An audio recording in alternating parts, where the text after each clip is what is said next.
Welcome back to Second Act First Date for episode number 8, part 2 of our two-part series on dating in your 40s. Last time we really dove deep into the dating landscape and self-discovery. Knowing yourself is key. This time we're going to get practical. Yeah. We're going to uncover essential tips and strategies to navigate the dating world, and to help us guide us through this, we've got insights from this article, 9 time-tested tips for dating in your 40s for women. It's by Gerald. It's great to be here. Okay, so let's just start with online dating because it's almost unavoidable these days, right? What are your thoughts on making that work for you? Yeah, it's true. Online dating has become the norm. The key, I think, is to approach it strategically. Your profile is your first impression, so recent genuine photos are crucial. And instead of like a generic bio, think about what makes you unique and what you're genuinely seeking in a partner. It's like a little sneak peek into who you are, right? So no hiding behind outdated pictures or trying to be someone you're not. Exactly. And then once you connect with someone, I think it's all about authentic communication. Go beyond the usual small talk. Share stories that reveal your personality. Think of it as a digital first date aiming to connect on a deeper level. That makes sense. It's about getting to know the real person, not just their curated online persona. What about safety, though? That feels like a big concern with online dating. Absolutely. Safety should always be a priority. Be cautious with personal information. Utilize privacy settings and consider video calls before meeting in person.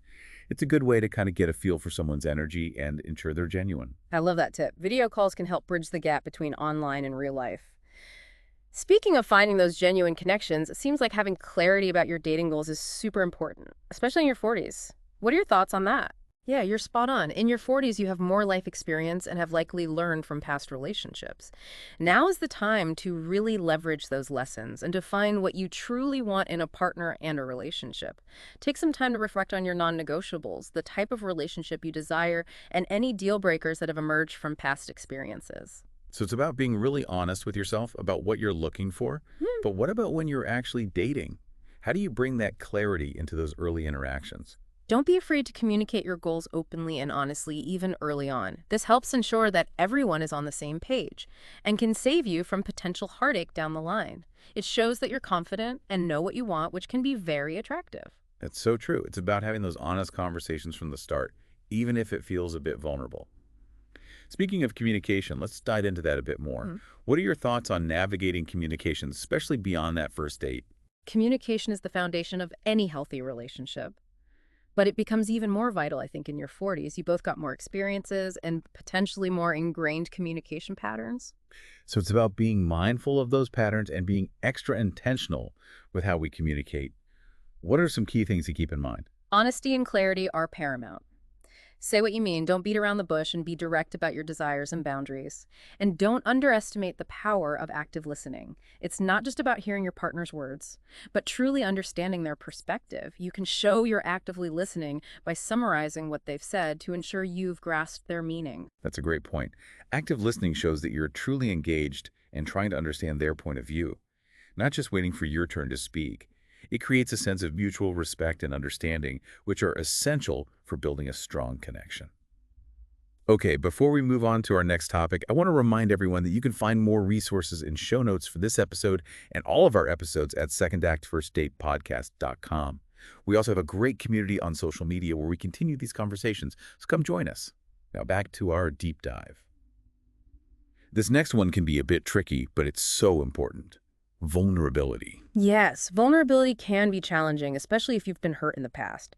But the ability to be open and share your authentic self, including your vulnerabilities, is what allows for deep connection. That makes sense. But what if you've been hurt before? How do you open up without feeling terrified? It's about finding a balance. Start by paying attention to how your partner responds to your vulnerability. Do they handle it with care and respect? Or do they dismiss it or try to use it against you? It's also about setting boundaries. You don't have to reveal everything at once. Let trust build gradually. It's a bit like peeling back the layers of an onion one layer at a time. That's a great analogy. It's about finding that sweet spot between being open and being cautious. It's about trusting your instincts and not rushing the process. Exactly. Vulnerability is a strength, but it's also about protecting your heart. That's a great point. It's about being brave enough to be open, but also wise enough to set those boundaries. And let's talk about self-care. It seems like such a crucial piece of the puzzle, especially when it comes to dating. Absolutely. Self-care is the foundation of confidence, and confidence is magnetic. I love that. It's about feeling good in your own skin, which makes you more attractive to others. Yeah. So what kind of self-care practices are we talking about here? Because let's be honest, in your 40s, finding time for yourself can feel like a luxury. You're right. It's about finding what works for you within the context of your life. It could be incorporating a 10-minute guided meditation app during your lunch break or scheduling a monthly me day to recharge.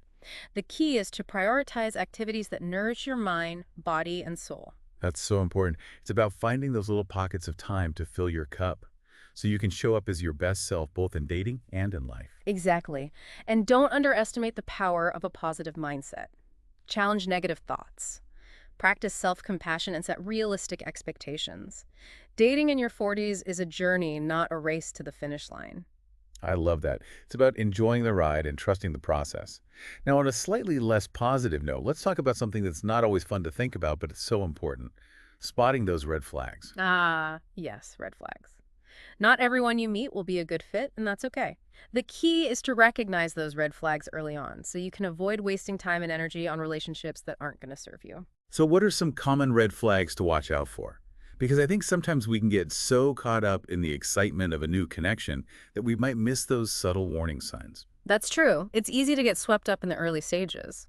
But some common red flags include jealousy, disrespecting your time, an inability to communicate, openly dismissing your opinions, or constantly needing to be right. These are all signs that something might be off. Those are great examples. But what if you encounter one of these red flags? What's the best way to handle it? Because it can be tough to navigate those conversations. You're right, it can be uncomfortable. But it's important to set healthy boundaries. Define what's acceptable and unacceptable in a relationship, and be willing to walk away if those boundaries are crossed. You deserve to be with someone who treats you with respect and kindness. That's such an important reminder. It's about knowing your worth and not settling for less than you deserve. Yeah. And it ties back to that self-confidence we were talking about earlier. Okay, I think it's time for a little break. Don't go anywhere. We've got more great insights coming your way. Ready to jump back in? Absolutely. We were just talking about red flags and setting boundaries, which is so important. But I kind of want to shift gears a bit and talk about something more positive. Enjoying the journey of dating. It shouldn't feel like a chore, right? Exactly. Sometimes we get so caught up in finding the one that we forget to appreciate the individual experiences along the way.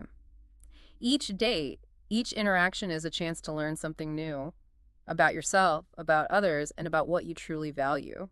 It's like each date is its own little adventure, with its own cast of characters and plot twists. Some might be charming rom-coms, others might be more like suspense thrillers. But they all contribute to the overall story. I like that analogy. And just like any good story, there will be ups and down surprises and maybe even a few awkward moments, but that's all part of the experience. You're not going to love every book you read, but even the ones you don't love can teach you something or spark an interesting conversation. Exactly. And who knows, maybe that awkward first date will become a hilarious story you tell your friends later on. Totally. Speaking of learning and growing, Gerald emphasizes the importance of self-discovery and personal growth in his article. What are your thoughts on that, especially when it comes to dating in your 40s? Yeah, self-discovery is crucial at any age, but it takes on a new significance, I think, in your 40s. By this point, you've had more time to figure out who you are, what makes you tick, and what you truly want in life. Embracing that self-awareness can be incredibly empowering. It's like you finally assembled that complicated piece of furniture from IKEA. You've got the instructions figured out, and you're feeling pretty proud of yourself. Love that analogy. But self-discovery isn't a one-time thing. It's an ongoing journey. It's like that app on your phone that's constantly updating. There's always room for improvement and new features to discover. And dating itself can be a catalyst for personal growth. It pushes you outside your comfort zone, helps you confront insecurities, and allows you to learn new things about yourself. So how do we actively cultivate this self-discovery? It's not like it magically happens, right? What are some practical things we can do to nurture that growth? It takes a conscious effort. Think of it like tending a garden. You need to nurture it, weed out the negative thoughts, and plant new seeds of growth and self-love. It could involve things like trying a new hobby, challenging yourself intellectually, reconnecting with old passions, or even spending some time reflecting on your younger self and what brought you joy. I love that, reconnecting with your inner child. It's like giving yourself permission to have fun and not take everything so seriously. Exactly. It's about tapping into that sense of wonder and playfulness that maybe got buried under adult responsibilities. And you know what? That kind of energy can be contagious. When you're feeling happy and fulfilled, you radiate a different energy, which can make you even more attractive to potential partners. That's so true. So what does navigating dating after divorce fit into all of this? Because Yeah. that adds another layer of complexity, doesn't it? It certainly can. Divorce is a major life transition, often accompanied by a roller coaster of emotions. But it can also be an incredible opportunity for growth and self-discovery. It's like hitting the reset button on your love life, getting a chance to rewrite the next chapter with more wisdom and experience. That's a great way to look at it. It's a chance to reevaluate what you truly want in a partner and a relationship. It's an opportunity to heal old wounds, learn from past mistakes, and approach dating with a fresh perspective. So what advice would you give to someone who's navigating the dating world post-divorce? What are some key things to keep in mind? First and foremost, be kind to yourself. Give yourself time to grieve the end of the marriage and adjust to this new chapter.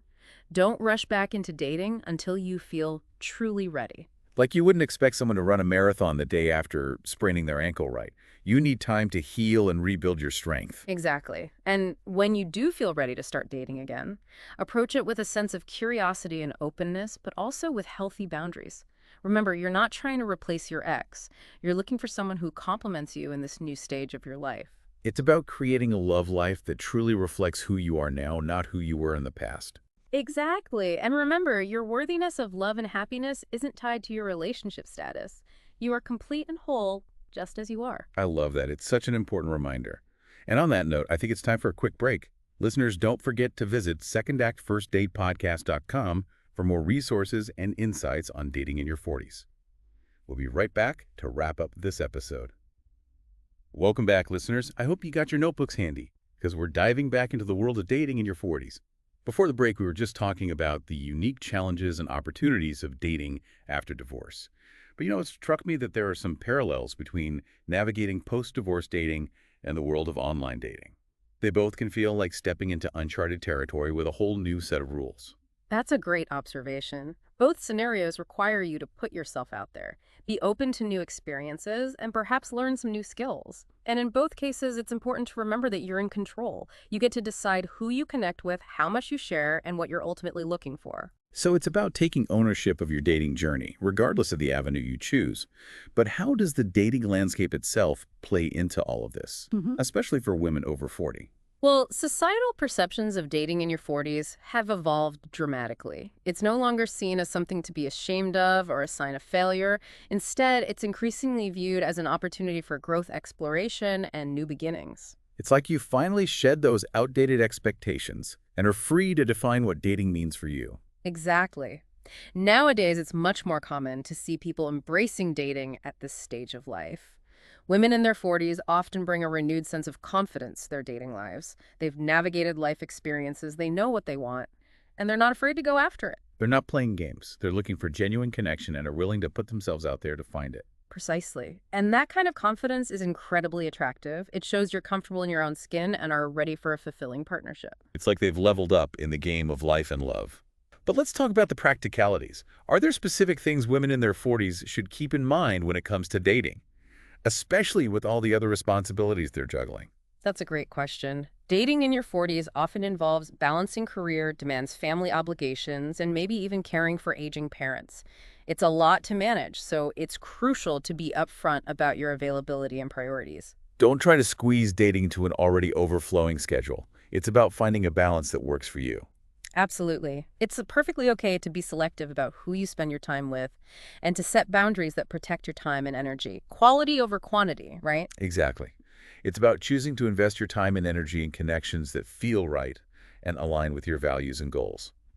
Now, before we wrap up this episode, I want to touch on something that's come up a few times in our conversation. The idea of past relationships and how they shape our dating experiences. It seems like navigating past relationship baggage can be a unique challenge in your 40s. You're right. In your 40s, both you and your potential partners likely have more relationship history, which isn't necessarily a bad thing. It just means you both come to the table with more experiences, both positive and negative. It's like you've each got a few more chapters in your relationship books. Exactly. And that can be a rich source of learning and growth. It's about taking those experiences, both the heartbreaks and the triumphs, and using them to inform your choices moving forward. It's about acknowledging those past chapters, Mhm. but not letting them define the entire story. Precisely. Every relationship, whether it lasted a lifetime or just a few months, has taught you something valuable about yourself and what you're seeking in a partner. It's all part of the journey, this grand adventure of life and love. Beautifully said. As we wrap up our deep dive into dating in your 40s, I want to remind our listeners that you can find more resources, articles, and community support over at secondactfirstdatepodcast.com. We've got tons of great content to help you navigate this exciting chapter of your life. And remember, dating in your 40s is a chance to approach relationships with more wisdom, self-awareness, and confidence than ever before. Embrace this chapter with an open heart, a playful spirit, and a willingness to learn and grow. That's such a wonderful message to end on. Thank you so much for joining us today and sharing your incredible insights. It was my pleasure.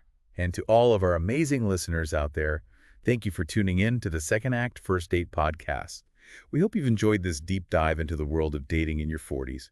Remember to visit our website at secondactfirstdatepodcast.com for more resources, show notes, and a chance to connect with our awesome community. Until next time, keep those hearts open, those standards high, and never stop believing in the power of second chances. Thank you for listening to the Second Act First Date, Over 40 and Awkward podcast.